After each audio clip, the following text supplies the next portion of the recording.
अस्सलाम वालेकुम व्यूअर्स, उम्मीद है आप सब खैरियत से होंगे। आज एक और टॉपिक के साथ मैं हाजिर हूँ। आज हम पढ़ेंगे पियाजे थ्योरी को। पियाजे थ्योरी ऑफ कॉग्निटिव डेवलपमेंट, ये भी इंटेलिजेंस से रिलेटेड एक थ्योरी है।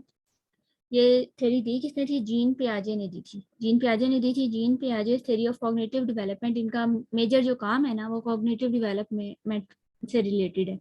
अक्सर एमसीक्यूज में भी आए थे कि कॉग्निटिव डेवलपमेंट में किसने बहुत ज़्यादा काम किया, तो ये जीन पियाजे ने किया। Jean Piaget theory of cognitive development suggests that intelligence changes as children grow. पियाजे थ्योरी के अकॉर्डिंग के क्या है कि जो होती है इंटेलिजेंस होती है वो वक्त के साथ साथ चेंज होती रहती है, मतलब इंक्रीज होती रहती है। जैसे जैसे बच्चे बढ़ते रहते हैं इंटेलिजेंस जो होती है उनकी चेंज होती है। और इसमें मुख्तलिफ स्टेजेस होती हैं, मुख्तलिफ स्टेजेस आती हैं इंसान की ज़िंदगी में, और वो इंटेलिजेंस जो होती है इंक्रीज होती रहती है, चेंज होती रहती है। Cognitive development occur through the interaction of innate capacities and environment. और कॉग्निटिव डेवलपमेंट होती कैसे है कि जब हमारी जो कैपेबिलिटीज होती है, एनवायरनमेंट, दोनों फैक्टर्स इन्वॉल्व होते हैं। And children pass through a series of stages. Interactionism इस कॉन्सेप्ट को कहते हैं कि जब इंसान की जो एबिलिटीज हैं उसके अंदर एबिलिटीज सलाहियत पहले से ही मौजूद होती है और साथ साथ एनवायरनमेंट का भी उस पर असर होता है। ये दोनों चीज़ें मिलकर इंसान की इंटेलिजेंस डेवलप होती है, इंसान की कॉग्निटिव डेवलपमेंट होती है। और इस कॉन्सेप्ट को इंट्रैक्शनिज्म कहा जाता है। जीन पियाजे ने क्या कहा था कि इंसान की जो इंटेलिजेंस है वो फिक्स नहीं होती बल्कि चेंज होती रहती है, मुख्तलिफ स्टेजेस में होती है। All children pass through the same stages. और ये जो स्टेजेस होती हैं, 4 स्टेजेस अभी हम आगे पढ़ेंगे, ये स्टेजेस हर चाइल्ड की जिंदगी में आती हैं इन द सेम ऑर्डर, और ऑर्डर भी इनका तरतीब सेम रहती है, but at different rate and time. लेकिन टाइम और रेट में थोड़ा सा फर्क आया था, कुछ बच्चे जल्दी सीख जाते हैं, कुछ में कुछ थोड़े देर से सीखते हैं, लेकिन ऑर्डर इनका सेम होता है। अभी हम देख लेते हैं कौन सी स्टेजेस हैं। स्टेजेस ऑफ कॉग्निटिव डेवलपमेंट कौन कौन सी हैं? 4 स्टेजेस होती हैं। सबसे पहले सेंसरी मोटर स्टेज, फिर ये होती है बर्थ से 2 इयर्स तक। सेकंड है pre operational stage, third concrete operational stage, और फोर्थ है farmer operational stage. Sensory motor stage birth से 2 इयर्स तक होती है। Pre operational stage 2 to 6 years होती है। मैंने बताया था कि इनका ऑर्डर सेम रहेगा, जो ऑर्डर है ना, मतलब इसी तरतीब से होंगी, लेकिन हर बच्चा थोड़ा सा, जैसे प्री ऑपरेशनल स्टेज पे कोई बच्चा 3 ईयर में पहुंचा है तो कोई 6 में पहुंचेगा। कंक्रीट ऑपरेशनल स्टेज 7 से 12 ईयर होता है। फॉर्मर ऑपरेशनल स्टेज होती है 12 एंड ओल्डर चिल्ड्रन में होती है। अब हम वन बाय वन इनको डिस्कस करेंगे कि हर स्टेज पे इंटेलिजेंस कैसे डेवलप होती है। Development at each stage. सबसे पहली जो स्टेज है सेंसरी मोटर स्टेज, इसमें बर्थ से 2 इयर्स तक होती है। ऑब्जेक्ट सबसे पहले जो होता है object permanence. The child learn या understand the concept of object permanence, that the object still exist even they can not see them. शुरू शुरू में जब बच्चे पैदा होते हैं तो फिर उनमें ये कॉन्सेप्ट नहीं होता, उनको उनके से आगे से अगर कोई चीज़ गायब करें, हम छुपा लें, तो वो ये सोचते हैं वो चीज़ खत्म हो गई है। लेकिन बर्थ से 2 इयर्स के दौरान बच्चे ये चीज़ सीख जाते हैं कि ऑब्जेक्ट परमानेंस होती है, मतलब ऑब्जेक्ट्स जो होते हैं वो मौजूद रहते हैं, वो परमानेंट रहते हैं, मतलब वो ख़त्म नहीं होते। अगर उनके सामने से वो ना भी, उनको नज़र ना भी आ रहे हो, जब भी वो मौजूद होते हैं।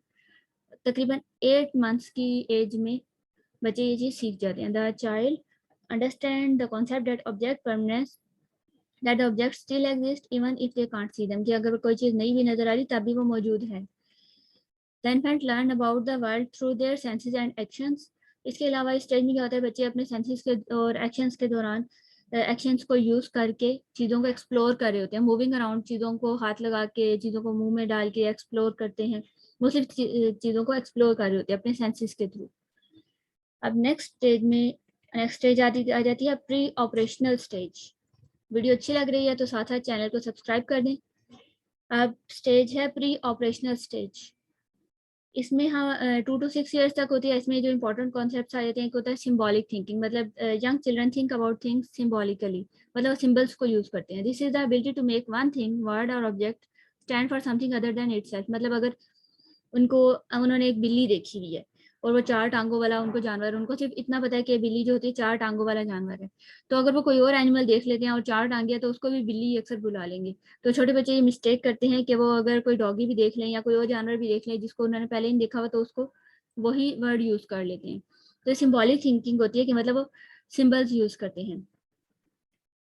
जैसे अगर लंबे बालों वाला कोई, उनको पता है कि जोकर लंबे बालों वाला होता है, तो अगर कोई इंसान, दूसरा नॉर्मल इंसान लंबे बालों वाला देख लिया तो उसको भी वो अगर जोकर बुला रहे हैं, तो ये सिंबॉलिक थिंकिंग है कि मतलब वो सिंबल्स यूज करते हैं। जो चीज़ उन्होंने एक चीज़ के लिए सिंबल रखा है वही वो दूसरी चीज़ों के लिए भी यूज कर लेते हैं। लैक ऑफ लॉजिकल थिंकिंग, इसमें लॉजिकल थिंकिंग नहीं होती, प्री ऑपरेशनल स्टेज पे लॉजिकल थिंकिंग नहीं होती। थर्ड है animism, animistic thinking. Animistic thinking होती है attributing human qualities to non human objects, कि मतलब अक्सर ऐसा होता है कि बच्चों को कोई चीज़ लगे तो वो उसको मारते हैं, चाहे वो फर्श हो या दीवार हो, मतलब उनको ऐसा लगता है कि ये इन्होंने उनमें भी इंसानों वाली क्वालिटीज हैं। इसको कहते हैं animism, attributing human qualities to non human object and events, कि मतलब इन ह्यूमन क्वालिटीज को नॉन ह्यूमन ऑब्जेक्ट से भी करना के नॉन ह्यूमन ऑब्जेक्ट्स में भी ह्यूमन क्वालिटीज हैं। थॉट इज इरिवर्सिबल, मतलब उनको ये चीज़ समझ नहीं आती कि कोई चीज़ अगर चेंज होगी है तो वापस वो अपनी चीज शक्ल पे आ सकती है, जैसे अगर पानी बर्फ बन गया तो बर्फ दोबारा से पानी बन सकती है, ये चीज़ उनमें नहीं होती, मतलब थॉट इरिवर्सिबल होती है, उनको ये चेंज समझ नहीं आता।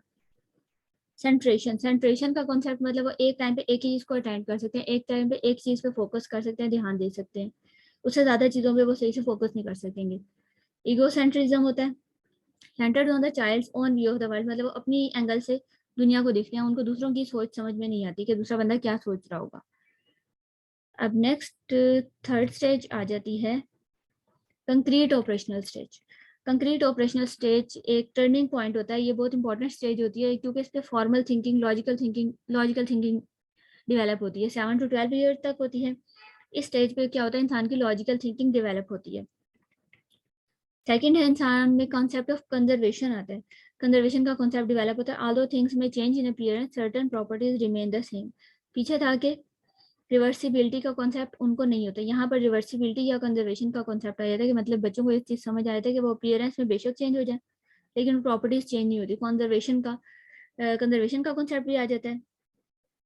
और ऑल दो थिंग्स में चेंज इन अपीयरेंस की मतलब शक्ल में जैसे पानी से बर्फ बन जाती है, certain properties remain the same, लेकिन वो रहती वैसे ही है, उसकी प्रॉपर्टीज सेम ही रहती है। ये चीज़ समझ आ जाती है बच्चों को। रिवर्सिबिलिटी ऑफ थॉट अपीयर, मतलब उनको रिवर्सिबिलिटी समझ आती है कि अगर बीड्स हैं वो फैल गई हैं तो दोबारा हम उनको इकट्ठा करेंगे तो उतनी ही होगी, और किसी चीज़ को रिवर्स किया जा सकता है। चाइल्ड बिकम लेस ईगोसेंट्रिक, वो ईगोसेंट्रिक जो होते हैं वो कम हो जाते हैं। Begin to think how other people think and feel, वो दूसरों की फीलिंग्स को भी समझने लग जाते हैं कि दूसरे कैसे फील कर रहे होंगे, कैसे सोच रहे होंगे। अब आगे है डीसेंट्रेशन डेवलप। डीसेंट्रेशन डेवलप होती है मतलब एक टाइम पे ज़्यादा चीज़ों को अटेंड कर सकते हैं। पीछे क्या था, सेंट्रेशन होती है मतलब एक टाइम पे एक चीज़ को अटेंड करेंगे, यहाँ पर डीसेंट्रेशन डेवलप हो जाती है कि वो एक टाइम पे मुख्तलिफ चीज़ों को अटेंड कर सकते हैं। It's a main turning point in cognitive development as logical thinking begins. ये जो थर्ड स्टेज होती है ऑपरेशनल कंक्रीट ऑपरेशनल स्टेज, इसमें लॉजिकल थिंकिंग डेवलप होती है अबाउट कंक्रीट। कंक्रीट कहते हैं ऐसी चीज़ जिसकी फिजिकल अपीयरेंस हो, जैसे chair, table, horse. But the child can think logically only for concrete object, बच्चे सिर्फ उन चीज़ों के बारे में लॉजिकली सोच सकते हैं जो उनको नज़र आ रही हैं। He can't think and reason properly about abstract objects or concepts or ideas. लेकिन वो abstract objects या abstract thing कौन सी होती हैं, ideas जैसे honesty होगी, truthfulness, इस तरह के, उसमें वो logically thinking नहीं होती उनकी, मतलब concrete objects में उनकी logical thinking होती है लेकिन abstract concepts में उनकी logical thinking नहीं होती। आइडियाज़ वगैरह में उनकी लॉजिकल थिंकिंग नहीं होती, मतलब अक्सर वो आइडियाज़ जो होते हैं, जैसे बच्चे कार्टून्स देखते हैं तो कार्टून्स में जैसे कुछ हो रहा होता है वो वैसे ही वो सोच रहे होते हैं वो हकीकत में हो रहा है, तो उनके आइडियाज़ में लॉजिकल थिंकिंग नहीं होती। अब आगे फोर्थ स्टेज आई थी फॉर्मल ऑपरेशनल स्टेज, ये होती है 12 ईयर्स एंड ओवर, मतलब 12 ईयर उसके बाद की स्टेज। इसमें एब्स्ट्रैक्ट थिंकिंग डेवलप होती है। इसमें एब्स्ट्रैक्ट थिंकिंग जो होती है मतलब कि जो कॉन्सेप्ट, जो चीज़ें नहीं भी मौजूद ना, उनके बारे में भी उनकी लॉजिकल थिंकिंग हो जाती है, मतलब वो लॉजिकली सोच सकते हैं। साइंटिफिक थिंकिंग डेवलप हो जाती है, formulating abstract theories and hypothesis when faced with a problem, कोई भी प्रॉब्लम होती है उसके सॉल्यूशंस ढूंढते हैं और सही गलत में उनको समझ आने लग जाती है। प्रॉब्लम सॉल्विंग एबिलिटी डेवलप, इस स्टेज में उनकी प्रॉब्लम सॉल्विंग एबिलिटी भी डेवलप होती है। ये इसकी 4 स्टेजेस हैं। कौन कौन सी, sensory motor, preoperational, operational और फॉर्मल ऑपरेशनल। इन स्टेजेस पे क्या होता है, जो बच्चा होता है वो मुख्तलिफ किस्म के कॉन्सेप्ट सीखता है, हर स्टेज पे कुछ ना कुछ इंटेलेक्चुअल डेवलपमेंट होती है। अब आगे पियाजे की जो थ्योरी है, इसके 4 इंपॉर्टेंट कॉन्सेप्ट्स, जो बहुत इंपॉर्टेंट कॉन्सेप्ट है उसको हम देख लेते हैं। एक तो स्कीमा, एडाप्टेशन, एसिमिलेशन और अकोमोडेशन।